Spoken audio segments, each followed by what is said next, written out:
Good morning students. Math class 9th में आपका स्वागत है। देखिए, अपन संख्या पद्धति के बारे में पढ़ रहे थे। कुछ सवाल अपने 1.1 संख्या पद्धति।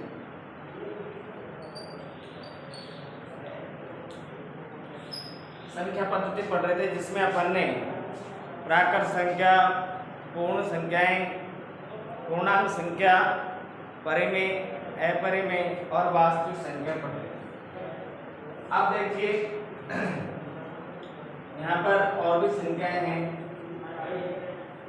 सम संख्या, सम संख्याएं, इसकी परिभाषा देखें। ऐसी संख्याएं जिनमें दो का पूरा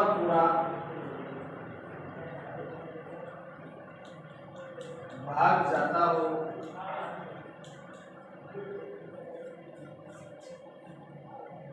अथवा ऐसी संख्याएं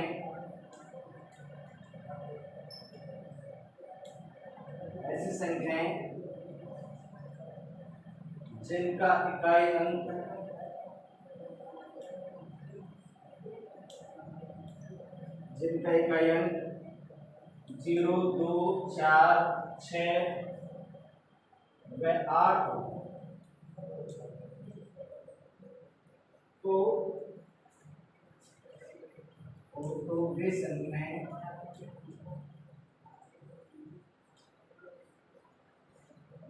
संख्याएं सम संख्या कहलाती हैं।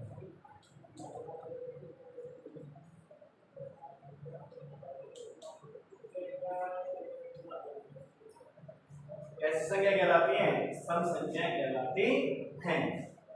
अगली है विषम संख्या, जिनके बारे में पहले पढ़ चुके। सम संख्याएं ऐसी संख्याएं जिनमें दो का पूरा भाग जाता हो, अथवा ऐसी संख्याएं, दूसरी भाषा में ये भी लिख सकते हैं कि ऐसी संख्याएं जिनका इकाई अंक का मान 0, 2, 4, 6 व 8 हो, तो वो संख्याएं में किससे विभाजित होती हैं? 2 से विभाजित होती हैं और सम संख्याएं कहलाती हैं। देखिए, विषम संख्या,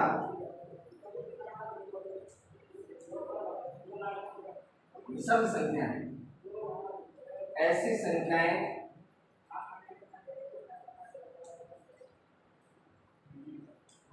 जिनमें दो का पूरा भाग नहीं जाता है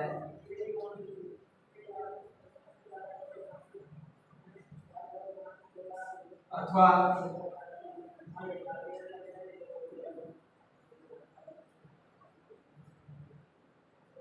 ऐसी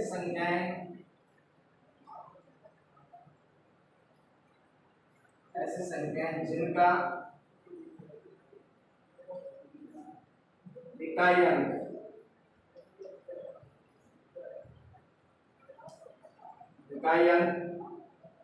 1, 3, 5, 7, 9 हो, तो वे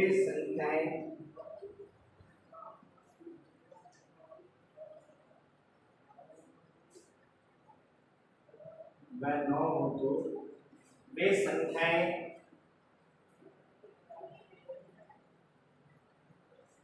विषम संख्याएं कहलाती हैं।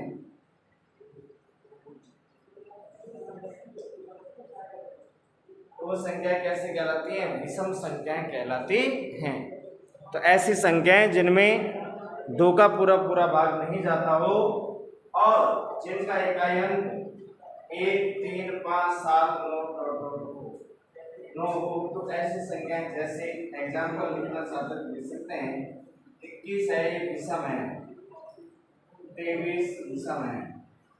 8, 5, 6, 7, विषम है। बिना एक सेकंड में बिना भाग दिए भी अपन बता सकते हैं इकाई अंक के आधार पर ये सम होगी या विषम होगी।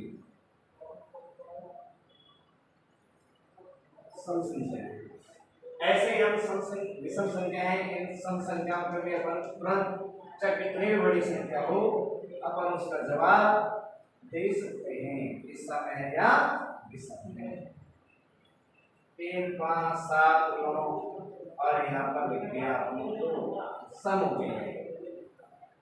ऐसी संख्याएं जिनमें इकाई अंक सम हो तो वह संख्याएं सम संख्याएं होती हैं। ऐसी संख्याएं जिनमें इकाई अंक विषम हो, विषम का मतलब होता है सम और विषम को छांट दिए 0 2 4 6 8 हो तो सम संख्याएं होंगी, इकाई अंक होगा तो। और जिनका इकाई अंक 1 3 5 7 9 हो तो वो संख्या कैसे होंगी, विषम संख्याएं होंगी। सम और विषम संख्याएं समझ में आ गई होंगी आपके। अब देखिए अगला है अपना भाज्य और अभाज्य संख्याएं। भाज्य और अभाज्य संख्याएं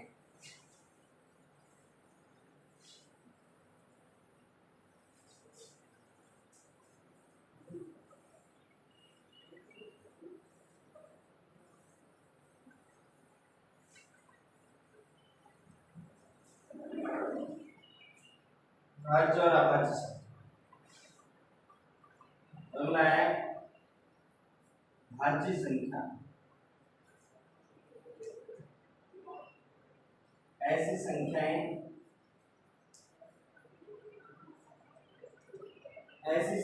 जिनमें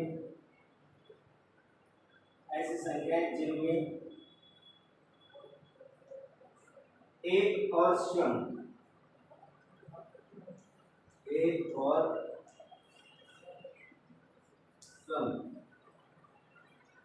के अलावा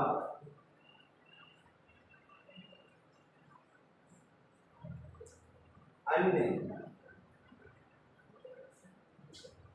किसी भी संख्या का भाग जाता हो तो वे संख्याएं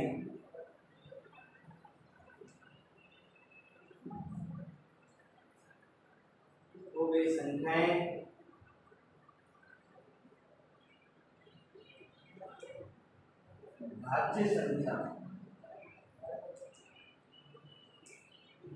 कहलाती है।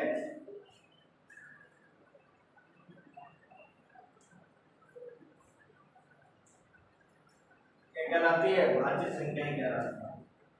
जैसे तो ऐसी संख्या जिसमें एक और स्वयं, तो प्रत्येक संख्या में स्वयं संख्या का भाग जाता है और एक का भाग भी सभी संख्याओं में जाता है।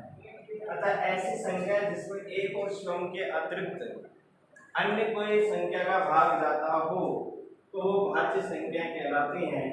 जैसे सबसे छोटी भाज्य संख्या की बात करी जाए तो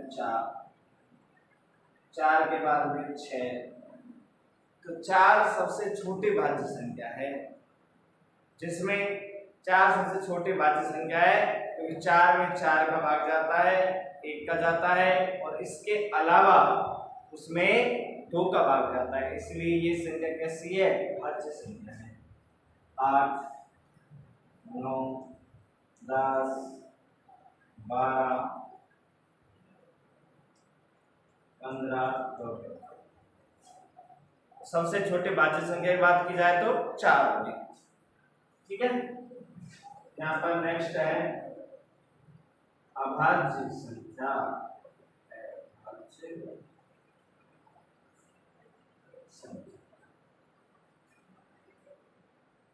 अभाज्य संख्याएं ऐसी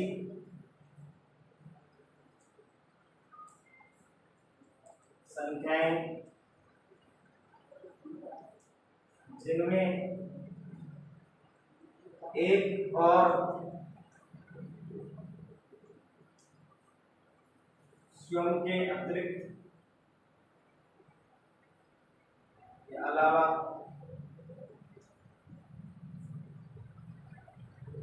अन्य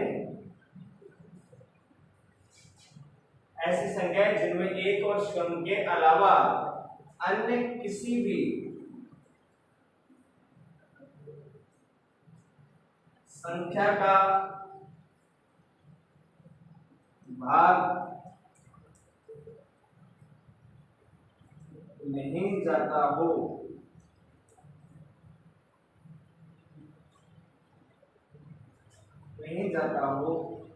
तो ऐसी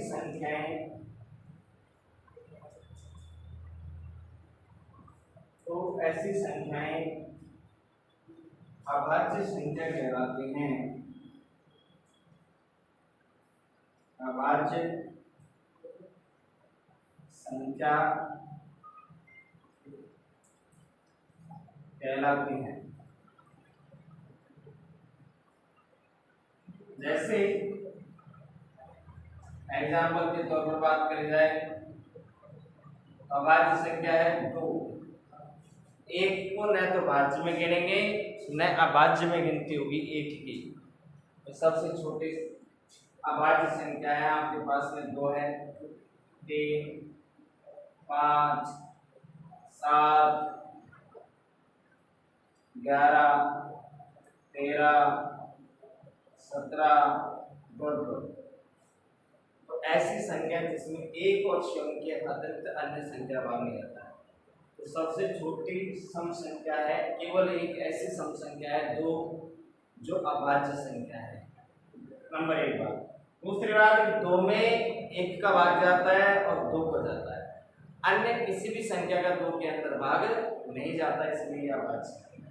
3 है, 3 में 3 का जाता है, 1 का जाता है। 11 है, 11 में 11 का जाता है और 1 का जाता है। इसके अलावा और संख्याओं का भाग पूरा पूरा नहीं जाता है, इसलिए ये कैसी संख्याएं हैं? अभाज्य संख्याएं हैं। ठीक है। अब देखिए संख्या पद्धति में अपन ने बात करें, परिमेय संख्याओं की बात कर रहे थे। यदि किसी परिमेय संख्या में नोट डाल करके लिख लीजिए, यदि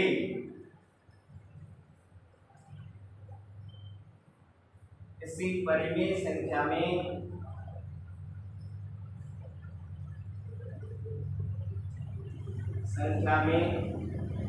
अपरिमेय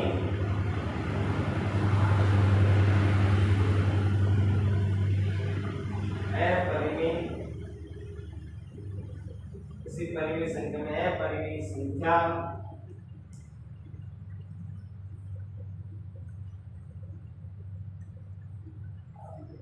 जोड़ने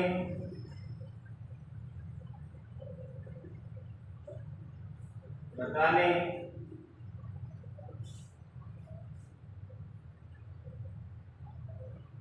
गुणा करने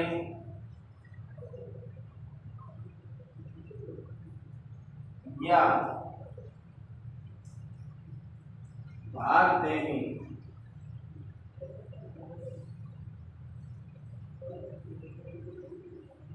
देने पर प्राप्त संख्या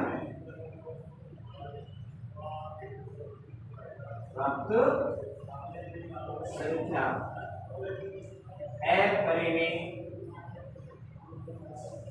संख्या होती है, परंतु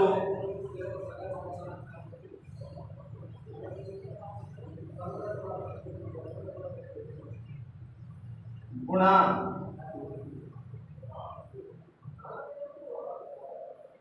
व भाग में शून्य को छोड़कर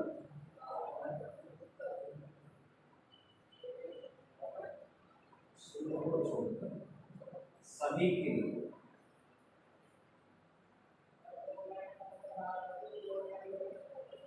शून्य को छोड़कर सभी के लिए लागू है। अरे बात समझ में कि कोई भी परिमेय संख्या में अपरिमेय संख्या जोड़े, चाहे घटाए या गुणा करने या भाग देने पर प्राप्त जो संख्या है वह अपरिमेय संख्या होती है, परंतु गुणा व भाग में शून्य को छोड़कर, क्योंकि शून्य से किसी भी अपरिमेय संख्या को गुणा करेंगे तो जीरो प्राप्त होगी, और जीरो कैसे होती है? परिमेय संख्या। जैसे 2 प्लस √3, एग्जाम्पल देख लीजिए। 2 तो परिमेय संख्या है, 3 अपरिमेय संख्या है, क्या होगी ये? अपरिमेय संख्या होगी। पूरी संख्या की बात करी जाए तो अपरिमेय संख्या। √3 - 2 ये भी अपरिमेय है। 5√2 ये भी परिमेय संख्या है। परंतु ये जो नियम है आपका, जैसे मान लीजिए 0 गुणा √2, 0 का आप √2 से गुणा करेंगे तो 0 प्राप्त होगा। कैसे प्राप्त हो रही है? ये परिमेय प्राप्त हो रही है। कैसी है ये? परिमेय। इसलिए ये गुणा और भाग के लिए लागू नहीं है, जीरो केवल।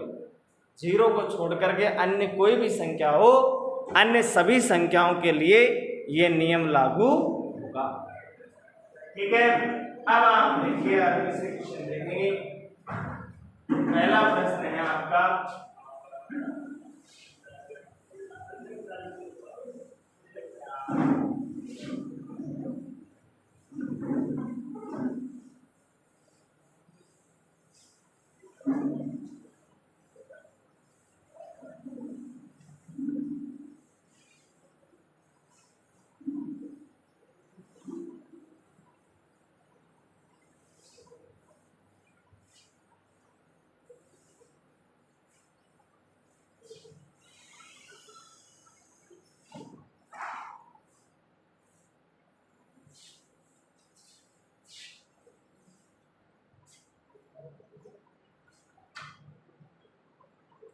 देखिए प्रश्न संख्या ही है।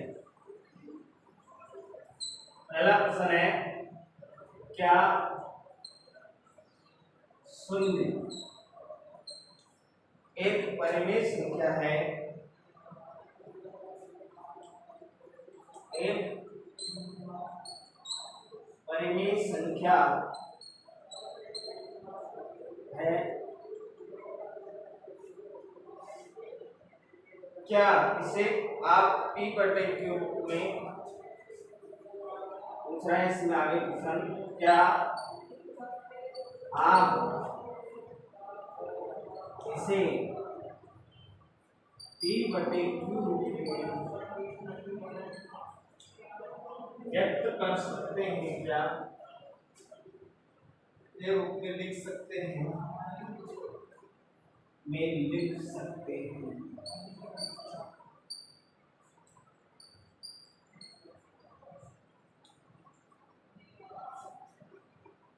लिख सकते हैं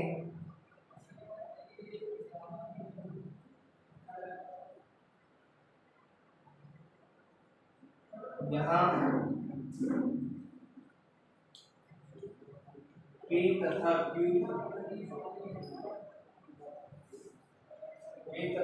पूर्णांक है,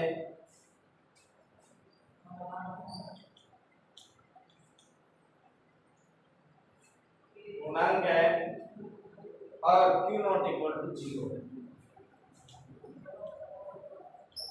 और Q not equal to 0।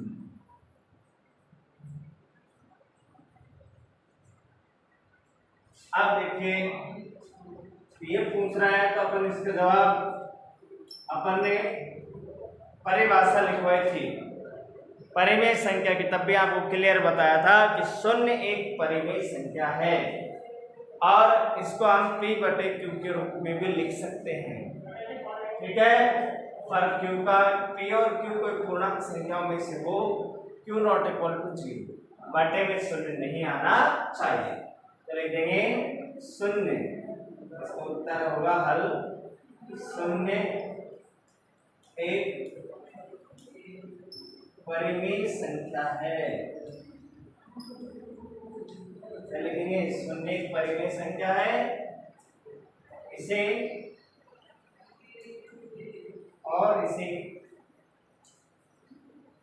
P/Q रूप में व्यक्त कर सकते हैं।